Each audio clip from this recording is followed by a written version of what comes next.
प्यारे बच्चों नमस्कार। काई स्क्वायर टेस्ट के इस लेक्चर में आप सभी का बहुत बहुत स्वागत है। काई स्क्वायर टेस्ट के जनरली दो तरह के प्रॉब्लम्स होते हैं। टेस्ट ऑफ एट्रीब्यूट जो टेबल फॉर्म होता है या ब्लॉक प्रॉब्लम्स आप करते हो। दूसरा होता है goodness of fit. Goodness of fit में दो तरह के टू टाइप्स होते हैं। पहला होता है आपका रेशियो फॉर्म और दूसरा होता है कॉमन एक्सपेक्टेड फ्रीक्वेंसी के टाइप ऑफ क्वेश्चंस को करने का प्रयास करते हैं। हम इस लेक्चर में उसके बेसिक कॉन्सेप्ट को समझेंगे और जो रेशियो फॉर्म है उससे रिलेटेड क्वेश्चन को भी करने का प्रयास करेंगे। तो चलिए आइए शुरू करते हैं। वीडियो हेल्पफुल हो तो अपने दोस्तों में जरूर शेयर करें। वीडियो की पीडीएफ आपको डिस्क्रिप्शन बॉक्स में मेरे टेलीग्राम का ग्रुप का लिंक मिलेगा, वहां से उसको डाउनलोड कर सकते हो या मेरे वेब पेज पर भी जाकर के आप डाउनलोड कर सकते हैं। देखिए फंडामेंटल हमको समझना है क्या है स्टूडेंट। पहला तो आपका जो बेसिक होता है ये आप कॉमन समझो कि नल हाइपोथेसिस, अल्टरनेटिव्स और फॉर दिस टेस्ट। अगर इतना आप लिखते हो तो नॉर्मली एग्जाम में आपको एक नंबर आपको जरूर मिल जाता है, क्योंकि लॉन्ग क्वेश्चंस है। तो कंसेप्ट आप लिख दिया, सेटअप आप नल हाइपोथेसिस आपने कर लिया, अल्टरनेटिव हाइपोथेसिस लिख दिया और आपने टेस्ट जो भी टेस्ट अप्लाई करो उसका फार्मूला लिख दिया। तो इतना आप लिखने पर एक नंबर तो आपको नॉर्मली एग्जाम में मिल ही जाता है अगर आपका बड़ा क्वेश्चन है तो। अब हमारा सारा गेम कहां पे होता है, एक्सपेक्टेड फ्रीक्वेंसी को कैलकुलेट करने में होता है। F is the expected frequency और F O is the observe frequency, जो कि आपको गिवन होता है ऑलरेडी। समझ में आ रही बात आपको? ये दो पॉइंट्स आपको हमेशा याद रखना है कि एफ ओ और एफ ई क्या है। कहीं पे आपको ओ और ई भी मिलेंगे। एफ ओ के जगह ओ मिलेगा कैपिटल ओ और एफ ई के जगह पे कैपिटल ई मिलेगा, डजंट मैटर्स। तो calculate the expected frequency F E R F E the R two forms. अब टू फॉर्म बहुत इंपॉर्टेंट है जिस पर कि हम लोग डिस्कशन ऑलरेडी कर चुके हैं। देखिए कौन कौन से फॉर्म है। रेशियो फॉर्म, ये जो कहा आपने दैट इज मैंने कहा रेशियो फॉर्म, और uniform expected frequency. Uniform expected frequency ratio form को पहचानने का सबसे अच्छा तरीका इस तरह का आपको फॉर्मेट दिया रहेगा। A ratio B ratio C, proportional है सी प्रोपोर्शनल टू डी, इस फॉर्मेट में दिया रहेगा। पहला, number of ratio is equal to number of expected frequency. It means जितने नंबर ऑफ रेशियो होंगे उतने ही आपको एक्सपेक्टेड फ्रीक्वेंसी को फाइंड आउट करना होगा। ठीक है, अगर 3 रेशियो है तो 3 एक्सपेक्टेड फ्रीक्वेंसी आप फाइंड आउट करोगे, 2 रेशियो तो 2 फाइंड करेंगे, 4 है तो 4 एक्सपेक्टेड फ्रीक्वेंसी को फाइंड करना है। अब इसको फाइंड करने का तरीका हम ऑलरेडी डिस्कस कर चुके, कैसे होगा। जैसे नॉर्मली फाइंड आउट करेंगे तो देखिए इनका पार्ट फाइंड करना, मतलब एन जो है सम ऑफ ऑब्जर्वेशन है, तो जो भी डेटा है उसका सम है, टोटल नंबर ऑफ। इवन क्या होगा, ए जो फर्स्ट रेशियो है divided by A plus B plus C plus D into N, E two B upon C, E three C upon और E four D upon something, E plus B plus C plus D into N, sum of proportion या sum of ratio. Uniform expected, all items of expected frequency are same. E sum of observe frequencies, number of observe frequencies, मतलब average mean find कर लेना, average find कर लेना है जो भी data होगा तो उससे हम आप यहां से निकाल लेंगे। यूनिफॉर्म फ्रीक्वेंसी में यही होता है कि सभी जितने भी ऑब्जर्व डेटा होंगे उन सब के लिए एक्सपेक्टेड फ्रीक्वेंसी कॉमन होगी, बट यहां पर ऐसा नहीं है, ये ध्यान रखना। बाकी आपको क्या करना है, उसके बाद जब आप एक्सपेक्टेड निकाल लोगे तो आपको टेबल निकालना है। Table F O F E और F O minus F E, जो हम लोग ऑलरेडी टेबल वाले जो टेस्ट ऑफ एट्रीब्यूट वाला टाइप ऑफ क्वेश्चन था वहां पे ऑलरेडी कर चुके हैं। तो उस टाइप को प्रीवियस लेक्चर्स को मेरे जरूर आप देख लीजिएगा। आई बटन में मैं लिंक दे दूंगा, वहां देख लीजिएगा, डिस्क्रिप्शन बॉक्स में भी प्रोवाइड कर दूंगा। कैलकुलेटेड वैल्यूज को आप इस तरह से लिखते हैं। टेबुलर वैल्यू आप काई स्क्वायर अल्फा रहेगा एट 5% या 1% लेवल ऑफ सिग्निफिकेंस। एक और पॉइंट इसमें आपको ध्यान रखना है, this is the degree of freedom. इन दोनों में जो डिग्री ऑफ फ्रीडम होता है, डिग्री ऑफ फ्रीडम होता है n-1 होता है। क्या होता है डिग्री ऑफ फ्रीडम? n-1 होगा, ये बहुत इंपॉर्टेंट है। और जो टेबुलर फॉर्म में अलग होता है, टेबुलर फॉर्म अगर होता है तो टेबुलर फॉर्म में c-1 इंटू r-1 होता है, तो वहां पे डिग्री ऑफ फ्रीडम अलग होता है, ये ध्यान रखिएगा। That is the basic concept, ठीक है। और रिजल्ट आपको लिखना है कैलकुलेटेड अगर टेबुलर वैल्यू से कम है तो एच नॉट एक्सेप्ट होगा, कैलकुलेटेड वैल्यू टेबुलर वैल्यू से अधिक है तो एच नॉट इज रिजेक्टेड हो जाएंगे। ये फंडामेंटल आपका बेसिक कंसेप्ट आप यहाँ पे समझ सकते हो स्टूडेंट। अब हम लोगों को बेसिकली क्या करना है, क्वेश्चन को इंप्लीमेंट करना है और क्वेश्चन को सॉल्व करने का प्रयास करना है। तो चलिए आई क्वेश्चन को देखते हैं कि कैसे हम एक एक क्वेश्चन को फंडामेंटली सॉल्व कर सकते हैं। In an experiment on pea breeding, Mendel obtained the following frequencies of seeds round yellow, wrinkle and yellows, round yellow, wrinkle greens, there's something, total 5, 5, 6. A theory predict that frequencies should be proportion of 9, 3, 3, 1. Examine the corresponding between theory and experiment. आपको examine करना है कि क्या theory and experiment के बीच correspondence है, उनमें relation कैसा है, स्ट्रांग है या फिर वीक है या फिर कोई रिलेशन है ही नहीं. अगर एच नॉट एक्सेप्टेड होगा तो रिलेशन स्ट्रांग होगा, अगर नहीं होगा तो मतलब रिलेशन नहीं होगा. That is important. तो ये पहला क्वेश्चन है. सेम कंसेप्ट पे दूसरा क्वेश्चन है हमारा. कुछ भी बदलाव नहीं है, कोई रेशियो बदला है और वैल्यूज को बदलिए, दोनों को हम लोग करेंगे. और तीसरा आपका एक थोड़ा अलग टाइप का क्वेश्चन है कि the chemical extraction plant process sea water to collect the sodium chloride magnesium. It is known that sea water contain, तो कंटेन, ये स्पेलिंग इसकी कंटेन ये गलत है, इसको सही बोलें, contain sodium chloride magnesium and other element in the ratio of this and something. जो क्वेश्चन करेंगे तो हम लोग इस पर टोटल डिटेल में बात करेंगे. तो चलिए आइए फर्स्ट क्वेश्चन पे बात करते हैं. देखिए फर्स्ट क्वेश्चन का जो सेटअप है उसको आपको हमको करना है.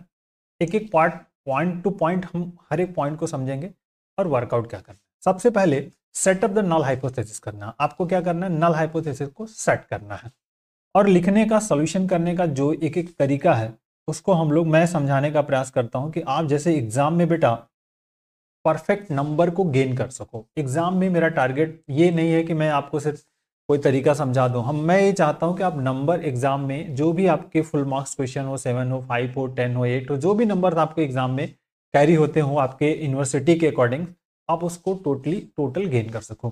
तो सबसे पहले जब टेस्ट ऑफ हाइपोथेसिस की बात होती है तो पहला काम होता है आपको नल हाइपोथेसिस को सेट करना. क्योंकि आपका chi square test frequency based problems होता है, तो पहला आप लिखोगे नल हाइपोथेसिस. नल हाइपोथेसिस, ठीक है. तो null hypothesis symbol H not है और ऑब्जर्व फ्रीक्वेंसीज और is equal to expected frequencies आपका ये रहेगा. क्लियर. दूसरा बेटा लाइंस क्या होता है, अल्टरनेटिव हाइपोथेसिस. यहां भी हमको कोई दिक्कत नहीं है. H1 होता है और जो ऑब्जर्व फ्रीक्वेंसी है एक्सपेक्टेड के बराबर नहीं होगा. ठीक है. अब इनमें से कोई एक ही एक्सेप्ट होगा, चाहे H0 होगा चाहे आपका H1 होगा. ठीक है. फॉर दिस टेस्ट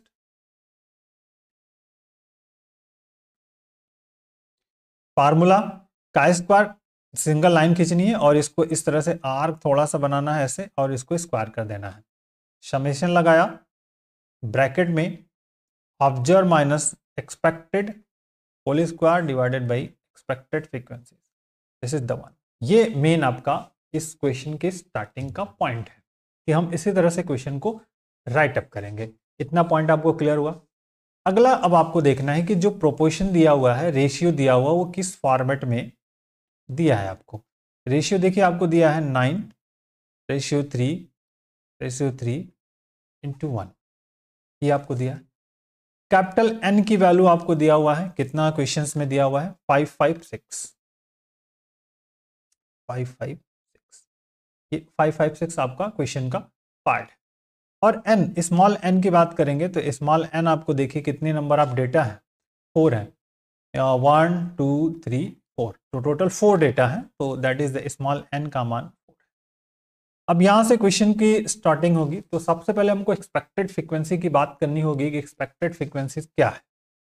तो जो रेशियो दिया हुआ है या प्रोपोर्शन आप कह सकते हो 9:3:3:1, इसको कंपेयर कर दीजिए ए बी सी डी से.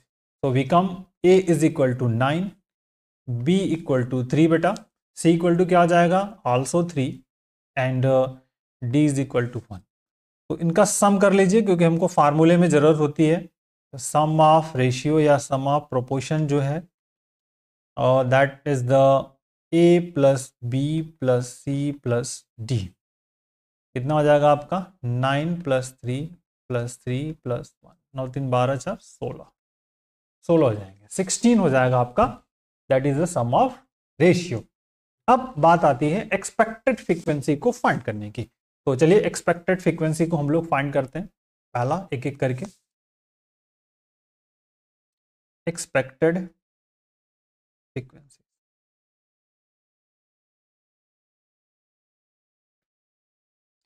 ठीक बेटा, एक्सपेक्टेड फ्रीक्वेंसीज की बात हम करेंगे। पहला हम फाइंड करेंगे E1। तो E1 क्या होगा, ए अपॉन आपका formula this is the A plus B plus C plus D और इनटू में एन। तो ए आपके पास कितना है, 9 है। A plus B plus C plus D कितना फाइंड किया आपने, 16 फाइंड कर लिया, इंटू 556। ठीक है, तो अब इसके लिए हमको केएलसी की जरूरत पड़ेगी। 9 इंटू आपके पास है 556, ठीक है, और डिवाइडेड बाई 16। ठीक है, तो 3 देखिए 312.75 312.75।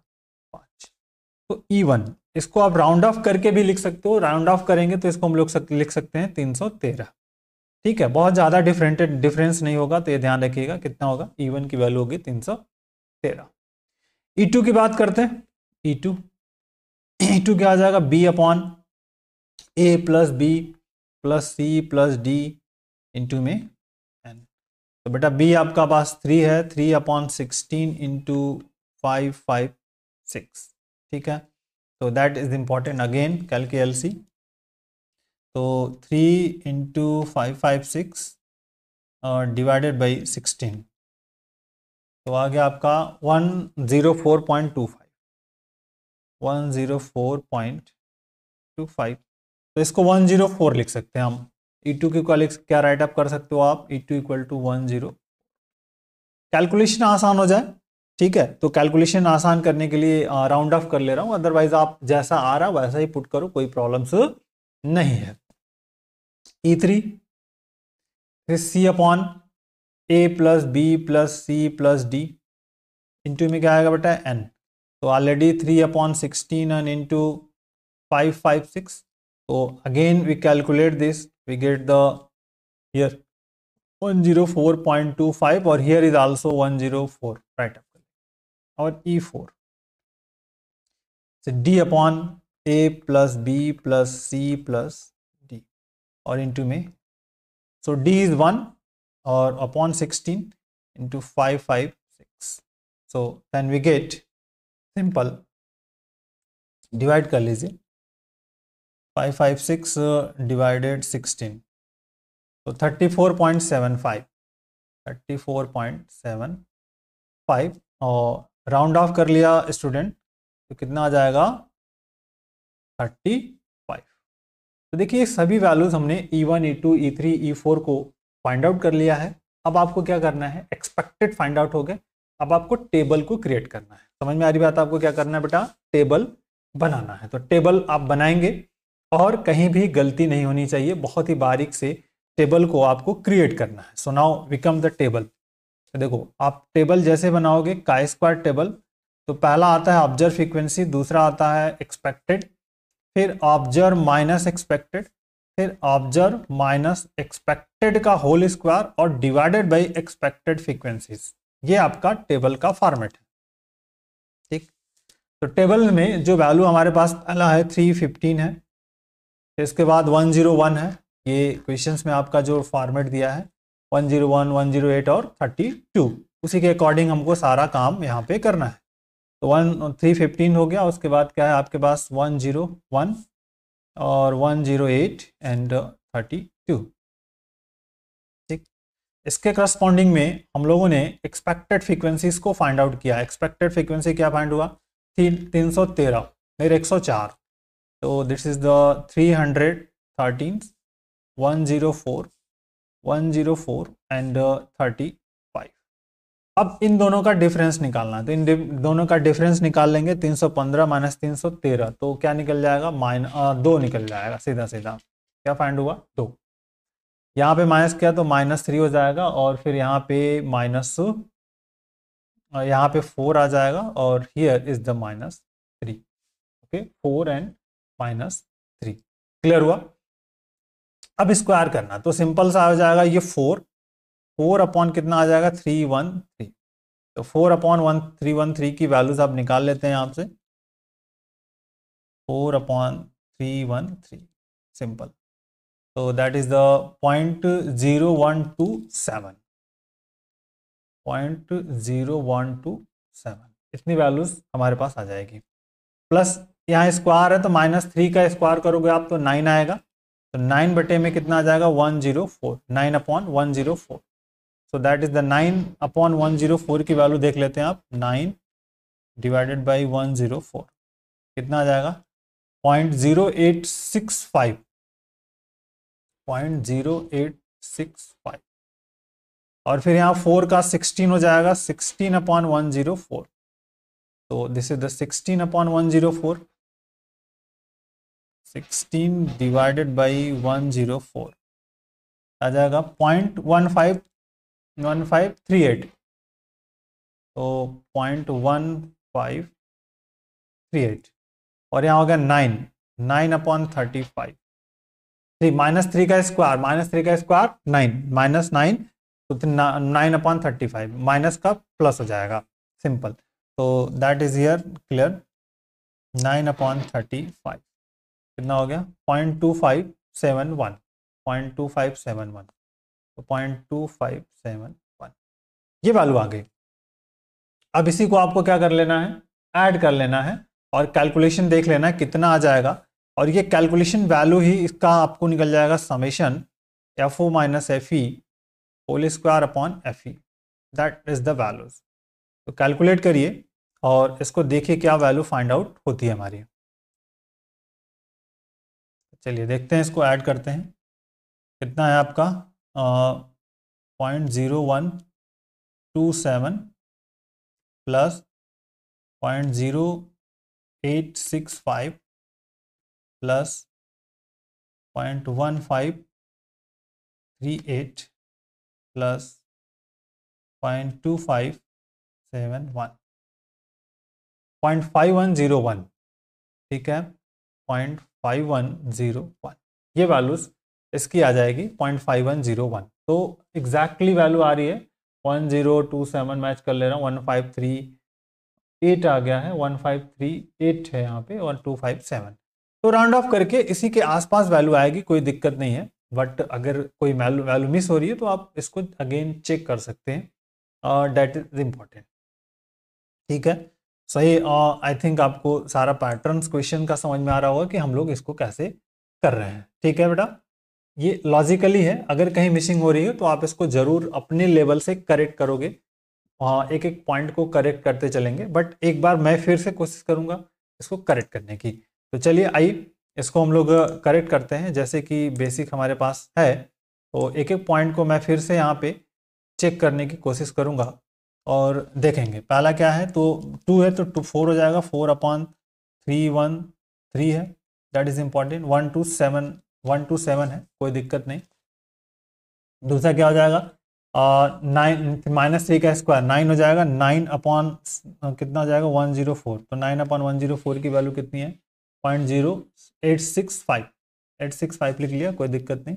उसके बाद क्या है 16/105, 16 डिवाइड बाई 104, तो कितना आएगा 1538, ठीक है। और दिस इज इंपॉर्टेंट, तो ये आपका वर्कआउट हो गया। तो अब यहां पर इतना होने के बाद आपको कैलकुलेटेड वैल्यूज आपको पहले मिल गई, क्या मिल गई calculated value, calculated value of का स्क्वायर। तो देखिए कैलकुलेटेड वैल्यूज आपके पास क्या है, का स्क्वायर इज इक्वल टू आप जानते हो summation of FO minus FE whole square upon FE, so that is the important. का square calculated is equal to 0.5101। और आपको क्वेश्चंस में टेबुलर वैल्यू दिया हुआ है, टेबुलर वैल्यू देखिए, tabular value according two questions आपको स्टूडेंट दिया हुआ है कितना, एट 5% पर 3 degree of freedom, degree of freedom आपको क्या होता है n-1, तो यहाँ पे 4-1 ये दिया है आपका 3 डिग्री ऑफ फ्रीडम, 0.7815, ठीक है 7.815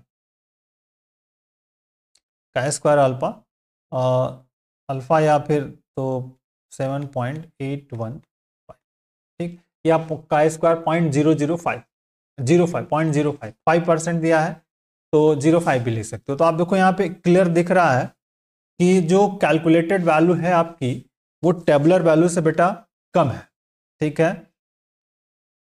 दस जो काई स्क्वायर कैलकुलेटेड है वो लेस देन है किससे, काई स्क्वायर अल्फा, मतलब टेबुलर वैल्यू से, टेबुलर वैल्यू। अगर ये टेबुलर वैल्यू से कम है it means H not is accepted, ठीक है। एच नॉट आपका क्या होगा बेटा, यहां पर एच नॉट आपका क्या होगा, एक्सेप्ट हो जाए। क्लियर हो गया, एच नॉट क्या होगा, एक्सेप्ट होगा, मतलब थ्योरी और जो प्रैक्टिकल्स है उन दोनों के बीच में रिलेशन बहुत ही अच्छा है, गुड रिलेशंस है, ठीक है, स्ट्रॉन्ग रिलेशंस आप कह सकते हो कि वो conclude that the correspondence relation between theory and practical is strong. इस तरह से आप रिजल्ट को अपने मॉडिफाई कर सकते हो, लिख सकते हो, ये ध्यान रखना है। अगर आपकी कैलकुलेटेड वैल्यू टेबुलर वैल्यू से ग्रेटर देन हो जाती तो उस केसेस में आप कहते हो कि एच नॉट आपका रिजेक्टेड हो जाता। चलिए ठीक है, आइए नेक्स्ट क्वेश्चन पे आते हैं जो इसका, आइए क्वेश्चन नंबर 2 पे बात करते हैं। देखो बहुत ही प्यारा सा क्वेश्चन है, सेम टाइप ऑफ क्वेश्चन है जैसे क्वेश्चन नंबर 1 किया है उसी तरह का क्वेश्चन है, बट हम लोग इसको करने का प्रयास करेंगे। डेटा सिर्फ चेंजेस है, बाकी कुछ भी नहीं चेंज है, आपका रेशियो सेम है और सिग्निफिकेंस वैल्यू सेम है।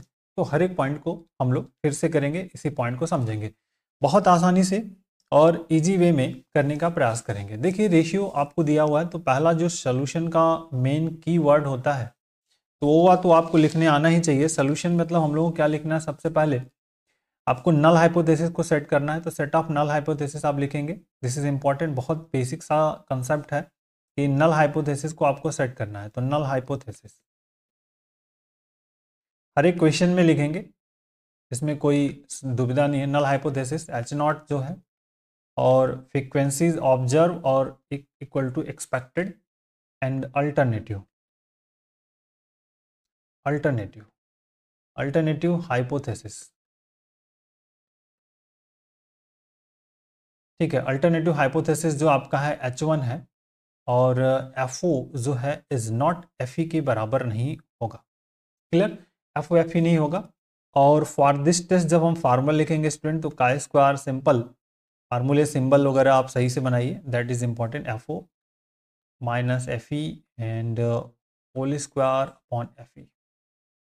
क्लियर, अब आपको ध्यान रखना है एक्सपेक्टेड की बात करेंगे, एक्सपेक्टेड फ्रीक्वेंसी। तो जैसे प्रोपोर्शन या रेशियो जो दिया है प्रोपोर्शन कर सकते हैं। जो प्रोपोर्शन आपके पास है वो क्या है, 8:2:2:1। तो इसको आप कंपेयर कर दो नॉर्मली किससे, A B C and D से। देखो भैया ए इज इक्वल टू आ जाएगा 8, B is equal to 2, C equal to 2 और D is equal to 1। This is the point of this. Capital N के बारे में आपको दिया है 5 to 4 दिया हुआ है और स्मॉल एन आपको दिया है 4। क्लियर हुआ, 4 5 to 4 है, ऐड करके चेक भी कर सकते हो आप, 2 to 4 हो जाएगा, 2 और 2 + 2 4 और 4 3 7 5 12 एंड फिर 2 1 3 4 and 5 5 24। This is the value of, ये एन की वैल्यूज है। क्लियर हुआ, एन हो गया आपका। फ्रीक्वेंसीज हो गए, एक्सपेक्टेड फ्रीक्वेंसी पे आपको फोकस करना, मेन आपका जो की ऑफ पॉइंट्स है वो कहां पर है, एक्सपेक्टेड फ्रीक्वेंसीज पर, ये ध्यान रखना है, एक्सपेक्टेड फ्रीक्वेंसीज।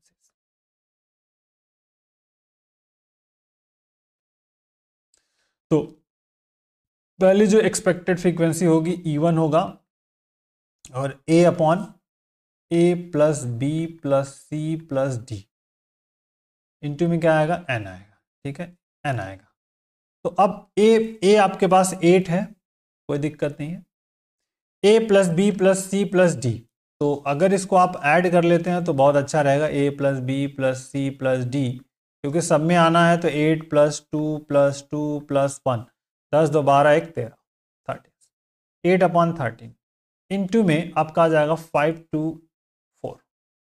ठीक है, अब इसको कैलकुलेट करना आपके लिए इंपॉर्टेंट है, सिंपल। तो 5 to 4 और डिवाइडेड बाई हमारे पास कितना आ जाएगा, 13, ठीक है, और इंटू में 8। और 322.46, ठीक है, 322.46। चाहो तो आप 322 इसको आप लिख सकते हो राउंड अप करके, क्योंकि 5 से मोर देन नहीं है तो इसको हम नॉर्मली लिख लें 322, क्योंकि मुझे कैलकुलेशन में आसानी हो जाएगी। बहुत ज़्यादा डिफरेंसेस नहीं है, करना है आपको, but this is the important, तो कैलकुलेशन में आसानी हो जाएगी, इसलिए मैं इसको ऐसा राइट अप कर ले रहा हूँ, ठीक है। E2 की बात करते हैं। E2 देखिए B अपॉन क्या हो जाएगा, B upon this is the A plus B plus C plus D और इंटू में n, तो B आपके पास है 2 और यहाँ पर है 13 इंटू 5 to 4, तो 2 इंटू 13 और डिवाइडेड बाई दिस 5 to 4 जो हम लोगों को करना है, तो simple 5 to 4 divided by 13 into 2, 80.61, ठीक है, 80.61 है सिंपल। तो E2 को आप लिख सकते हो 81 लिख लीजिए सिंपल। E3 की बात करेंगे तो देखिए E3 क्या हो जाएगा बेटा, C अपॉन हो जाएगा A plus B plus C plus D और इंटू में n, so already 2/13 into 5 to 4, so this is 80.61 आएगा। 80.61 मतलब 81 आप राइट अप कर सकते हो, E3 इक्वल टू 81।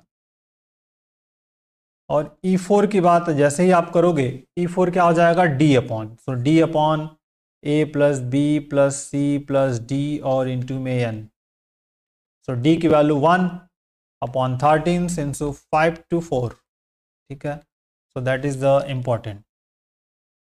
तो 5 to 4 डिवाइडेड बाई 13 कितना आ जाएगा, 40.30, तो दैट इज इम्पॉर्टेंट, 40.30, इसको हम लोग 40 लिख लेते हैं। E4 जो हो जाएगा आपका 40, ठीक। तो 4 आपके एक्सपेक्टेड वैल्यूज जो है ना, हमने एक्सपेक्टेड जो फ्रिक्वेंसीज है उसको फाइंड आउट कर लिया। अब आपको नॉर्मली क्या करना है स्टूडेंट, टेबल को क्रिएट करना है।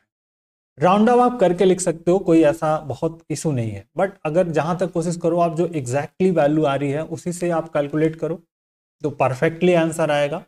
जब कभी भी अगर कोई ऐसी वैल्यू बहुत पास आने लगेगी तब वहां पे प्रॉब्लम्स क्रिएट होगी, अदरवाइज अगर वैल्यू दूर दूर मतलब बड़ी आ रही है या लेस देन ज्यादा आ रहा, गैप डिफरेंस ज्यादा आ रहा कैलकुलेटेड और एक्सपेक्टेड में, तो फिर कोई दिक्कत नहीं होगी। बट अगर वैल्यू जो आपको टेबलर वैल्यू दी है उसके पास में ये वैल्यू आने लगेगी तब आपको ये पॉइंट बहुत ही हेल्प करेंगे, अदरवाइज कोई दिक्कत नहीं है। तो इस टाइप का कंसेप्ट है, ये राउंड अप करके लिख सकते हैं, बट आप कोशिश करो एग्जाम में कि जैसे आपको आ रहा उसी फॉर्मेट में डेसिमल में करने का प्रयास करिए, ठीक है। अब आपको क्या करना है, टेबल को क्रिएट करना है, तो टेबल, तो FO FE और समथिंग, तो देखिए observe frequencies, expected frequency, observe minus expected, observe minus expected का होल स्क्वायर और डिवाइडेड बाई एक्सपेक्टेड, ये आपका इस क्वेश्चन टोटल इसका कंसेप्ट है, ठीक है। तो ऑब्जर्व यहाँ कितना है, 222 है, फिर क्या आपके पास है 120 32, 120 32 और फिर 150, ये तो है 150, क्लियर, देख लेते हैं 150।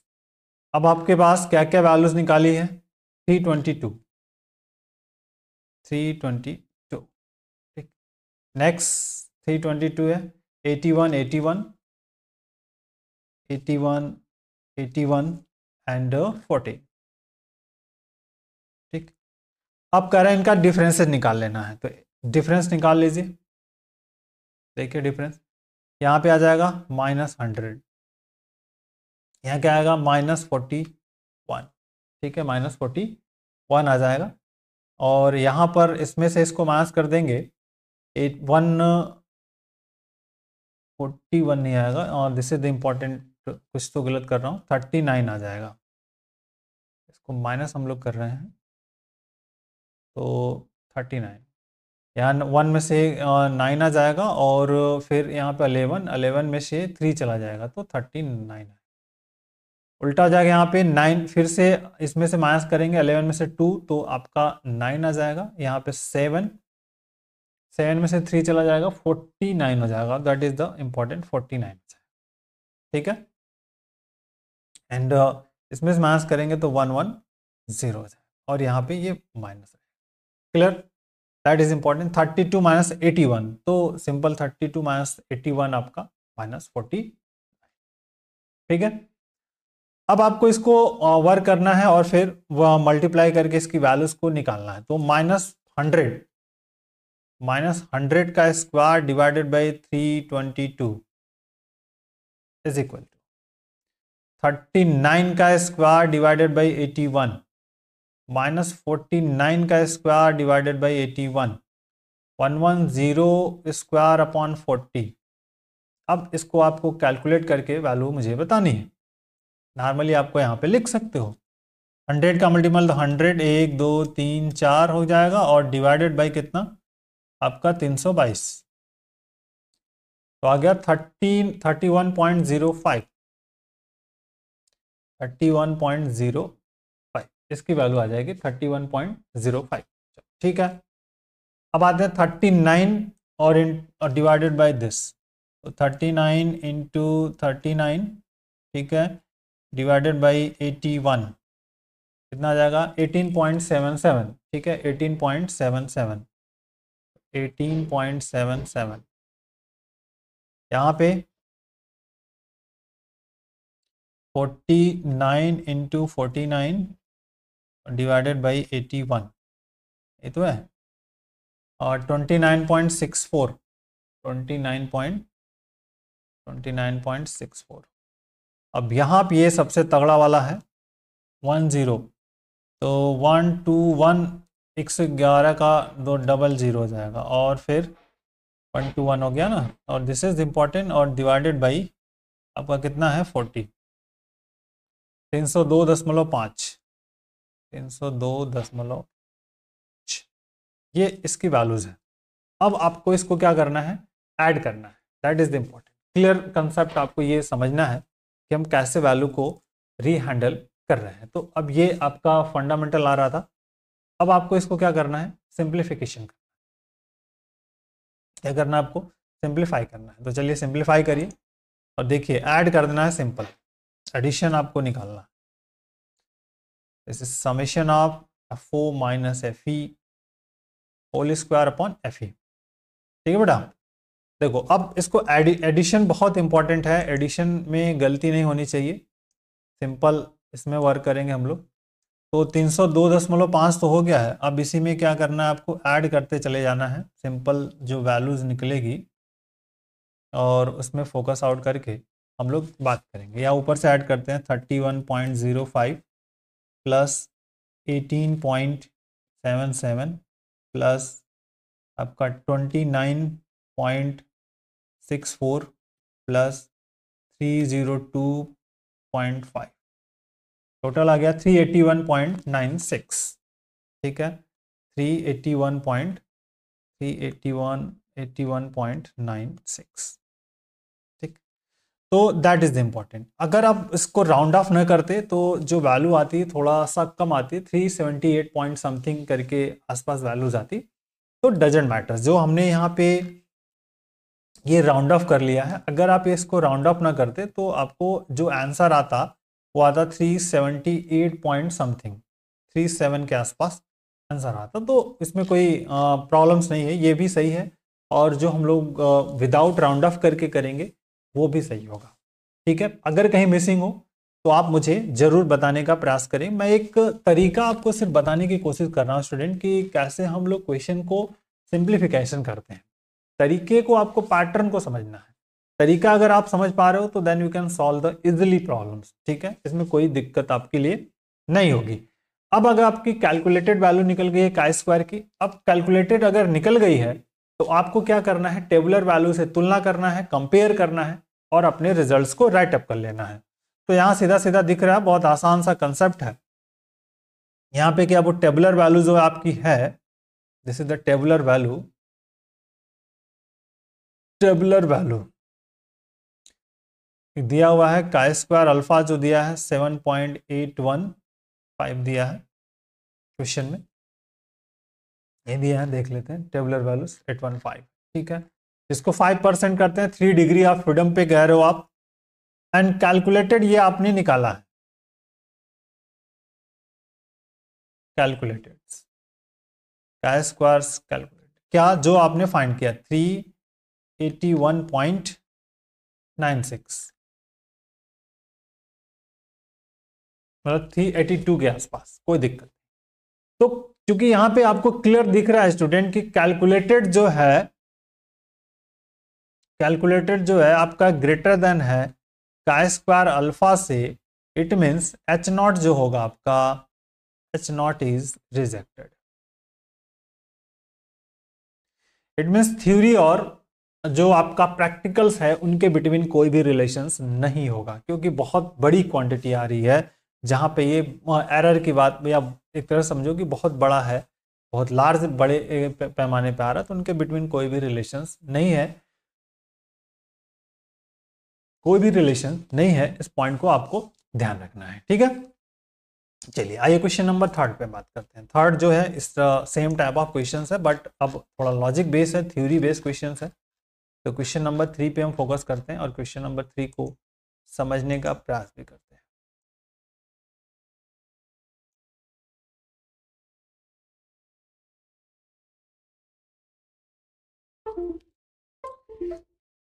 ठीक बच्चों, चलो देखो, एक केमिकल एक्सट्रैक्शन प्लांट, अब बहुत बेसिक सा प्रॉब्लम्स है, तो हर एक पॉइंट को समझेंगे और समझने का प्रयास करेंगे कि क्या क्या क्वेश्चन, कंसेप्ट बेस्ड क्वेश्चन में हम लोगों को क्या गिवन है और हमको क्या क्या वर्क करना है, ठीक है बेटा। चलो देखो, करें एक chemical extraction plant process sea water to collect the sodium chloride magnesium, मतलब एक कोई केमिकल एक्सट्रैक्शन प्लांट है जहाँ पे नमक बनाया जाता है, सीधा सीधा प्लांट है, वहाँ पे केमिकल को अलग अलग किया जा रहा है।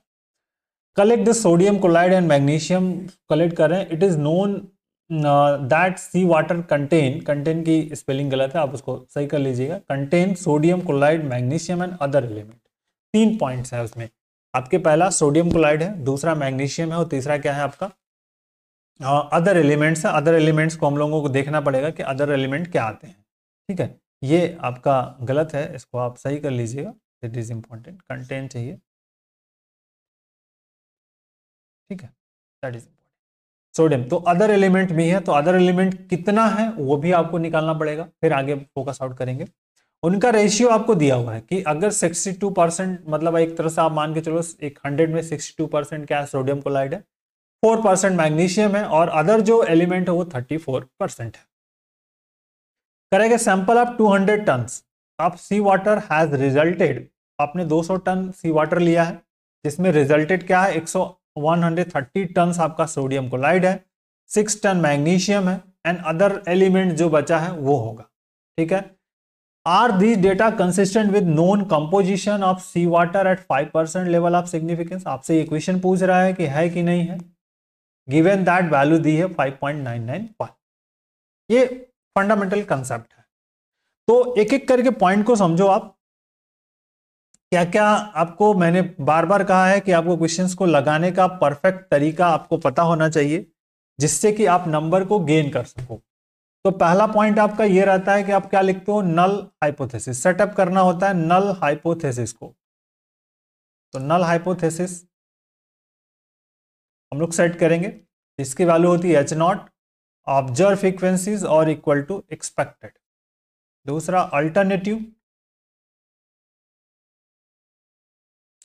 अल्टरनेटिव हाइपोथेसिस, ठीक है बेटा, H1 होगा जो ऑब्जर्व नॉट एफ के बराबर होगा, और फॉर दिस टेस्ट फार्मूला अगर हम निकालेंगे काय स्क्वायर का, तो summation FO minus FE whole square बटे में FE, ये आपका पूरा कंसेप्ट हो गया 1 नंबर वाला, ठीक। अब आपको पास जो गिवन है पहले उस पर फोकस करिए। कैपिटल N आपके पास दिया है 200 टन, ठीक है, कितना दिया है 200 टन, उसमें NaCl दिया हुआ है, NaCl जो दिया हुआ है कितना है 130 टन, मैग्नीशियम आपको दिया हुआ है 6 टन, ठीक है। देखिए यहां पे मैग्नीशियम 130 और 6 टन, और अदर एलिमेंट भी है इसमें, अदर एलिमेंट है, तो अदर एलिमेंट को भी निकाल लीजिए। अदर एलिमेंट, तो सी वाटर कितना आपके पास है, टोटल 200 है, जिसमें NaCl सोडियम क्लोराइड आपका 130 टन है और मैग्नीशियम आपका 6 टन है। तो 200 में से इन दोनों को ऐड करके माइनस कर देंगे, जो रिमेनिंग अमाउंट होगा वही आपका अदर एलिमेंट को रिप्रेजेंट करेगा। ठीक है, उसको किसको रिप्रेजेंट करेगा, अदर एलिमेंट्स को, मतलब 200 माइनस 130 प्लस 6, सो 200 माइनस 134 136, सो माइनस कर दिया, इट मीन्स आ गया 64। क्या आ गया आपका 64 आ जाएगा। समझ में आई बात, दिस इज द इंपॉर्टेंट। क्या आएगा बेटा, 64 आने वाला है। क्लियर हुआ। अगर अब ये 64 आ जाएगा तो हम लोग इस पे बात करेंगे अब बेसिकली जो इस टाइप का फंडामेंटल है। अब आपका जो रेशियो दिया हुआ है, रेशियो ध्यान रखिएगा, that is the important. Ratio जो दिया हुआ है किस फॉर्मेट में दिया है तो उसको समझो आप, 62:4 रेशियो 34 ना, 62 4 एंड 34। ठीक, तो इसको हम लोग क्या करेंगे, ए बी और सी, ये 3 रेशियो है, इनसे तुलना कर देंगे। तो ए इज इक्वल टू आपके पास कितना हो जाएगा 62, B is equal to 4 and C equal to 34। ये आपकी वैल्यूज होगी। अब अगर आपको अब रेशियो मिल गया तो अब बात करेंगे हम इसके एक्सपेक्टेड फ्रीक्वेंसीज की। तो पहले तो 62 प्लस 4 प्लस 34 टोटल मिला के हो गया 100। ठीक है, टोटल कितना हो गया 100, आपकी वैल्यूज यहाँ पर फाइंड आउट हो गई। तो 100 फाइंड आउट हो गया। अब आपको इस पे बात करनी है हमको, फोकस ऑफ पॉइंट है जो कि हमारे लिए इंपॉर्टेंट होने वाला है। तो आइए देखते हैं। अब एक्सपेक्टेड की बात करो, एक्सपेक्टेड फ्रीक्वेंसीज।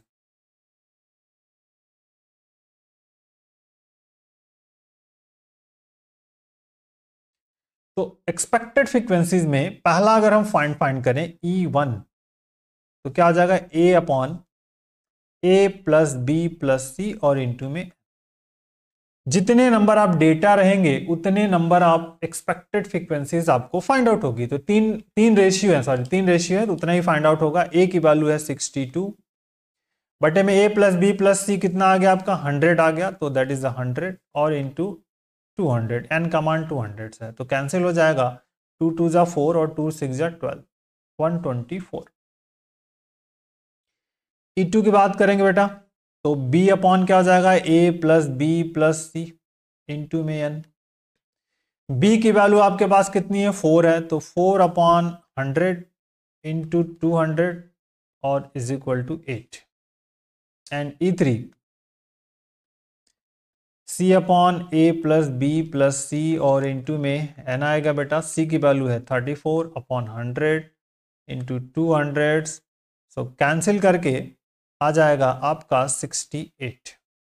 ठीक, तो एक्सपेक्टेड फ्रीक्वेंसी हम लोगों ने क्या किया, फाइंड आउट कर लिया E1 E2 E3 and another आप मेक या prepare the table, chi square table जिसको कहते हो आप। तो चलो काई स्क्वायर टेबल को प्रिपेयर कर देते हैं हम लोग, और जो भी फंडामेंटल बनेगा उसको बात करेंगे। तो पहला FO, फिर FE, FO माइनस FE, और next is FO minus FE whole square बटे में FE। क्लियर भैया। तो अब FO आपके पास ऑलरेडी दिया हुआ है, देखिए कितना है उसके बारे में आप बात करिए। ठीक है, कितना हमारे पास है 130 टन 6 और 64। ठीक है, 130 क्या है NaCl है, 6 टन क्या है मैग्नीशियम है, एंड अदर क्या है 64 टन। ठीक है, समझ में आई बात। इससे करस्पॉन्डिंग में एक्सपेक्टेड आपने निकाली है, एक्सपेक्टेड फ्रीक्वेंसी कितनी लिखनी 124 8 एंड 68, तो 124 8 एंड 68। अब इनके डिफरेंसेस की बात कर रहे हैं हम लोग, तो डिफरेंस कितना आ जाएगा, माइनस यहाँ पे +6 आ जाएगा, यहाँ पे -2 आ जाएगा और हियर -4 आ जाएगा। ठीक है ना, ये तो आएगा। स्क्वायर है, स्क्वायर में इसको वर्क करना है, तो स्क्वायर में हम लोग क्या करते हैं, 6 का स्क्वायर क्या हो जाएगा 36 और 36 डिवाइडेड बाई 124 जो भी आ जाए। यहाँ -2 का स्क्वायर 4 होगा, 4/8 हो जाएगा और -16 हो जाएगा, यहाँ पे 68 हो जाएगा। ठीक है, तो बेटा देखो क्या पे मिल जाएगा, यहाँ पे 36 और डिवाइडेड बाई 124 कितना आ जाएगा 0.2903। ठीक है, 0.290। ठीक है, ये 0.50 डिवाइड कर लिया और 16 डिवाइडेड बाई 68, 16 डिवाइड 68 आएगा 0.2352, 0.2352, 0.2352। क्लियर। अब इसको एडिशन कर दीजिए, जो वैल्यू आ जाएगी वही आपका इसका फंडामेंटल आंसर होगा कैलकुलेशंस के हिसाब से। तो देखो भैया ऐड करो और वैल्यू को फाइंड आउट करो आप। 0.2903 प्लस 0.50 प्लस 2352। ठीक है, कुछ तो गलत हो गया, कैसे कर लेते हैं, 0.2903 प्लस 0.50 प्लस 0.2352 कितना आ जाएगा 1.0255। ठीक है, 1.0255। ये किसकी वैल्यू आ जाएगी आपको, जो भी इसकी कैलकुलेशंस की है, मतलब टेबुलर वैल्यू जो हम फाइंड आउट कर रहे हैं, इसका summation FO minus FE whole square upon FE की वैल्यू। ठीक है, ये इसकी वैल्यू है। तो इट मीन्स कैलकुलेटेड वैल्यू आप काई स्क्वायर आपने फाइंड आउट कर लिया। क्या फाइंड कर लिया, कैलकुलेटेड वैल्यू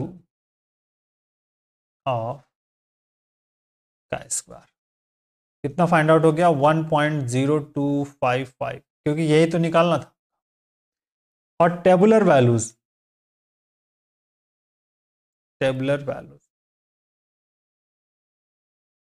काई स्क्वायर अल्फा, या इसको आप ऐसे लिख सकते हो chi square 0.05 is equal to, आपको क्वेश्चन में दिया हुआ है कितना है, देख लो आप 5 पॉइंट, ये 2 डिग्री ऑफ फ्रीडम दिया है, n-1 होता है, तो n आपके पास 3 है, 3 - 1 तो 2 डिग्री ऑफ फ्रीडम।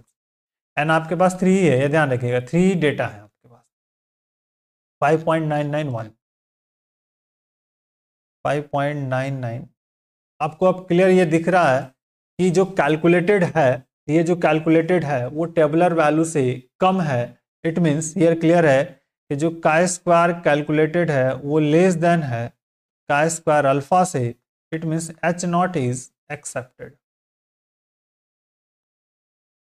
ठीक, तो H0 एक्सेप्टेड है, तो अब आपको क्या लिखना है, we conclude that the given data is consistent.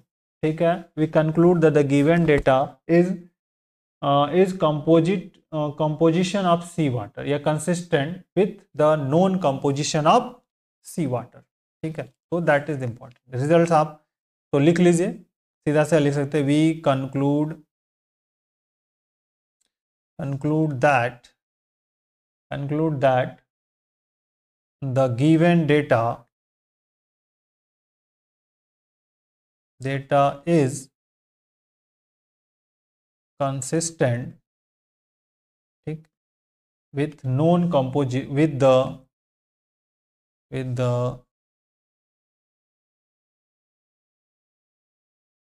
known composition of sea water। तो ये पूरा कंसेप्ट आपको यहाँ पे आई थिंक समझ में आ गया होगा। इस टाइप के क्वेश्चंस को जो भी हैंडल करने का तरीका है उसको हम लोग यहाँ पर समझ रहे हैं। तो प्यारे बच्चों, इसी तरह के फंडामेंटल कंसेप्ट हम अब अगले वाले पार्ट में आएंगे। हम एक एक करके पार्ट को समझ रहे हैं। पहला टेबल फॉर्म किया, दूसरा काइस का जो रेशियो फॉर्म है, तीसरा हम लोग अब करेंगे जो कॉमन एक्सपेक्टेड फ्रीक्वेंसीज का रहेगा, उससे रिलेटेड लेक्चर्स होंगे। आफ्टर हम आएंगे ANOVA. ANOVA is the good topic है, एनोवा से रिलेटेड क्वेश्चन भी आपको एग्जाम में मिलता है, तो एनोवा को भी करने का प्रयास हम लोग करेंगे। So take care, thank you, bye bye, जय हिंद।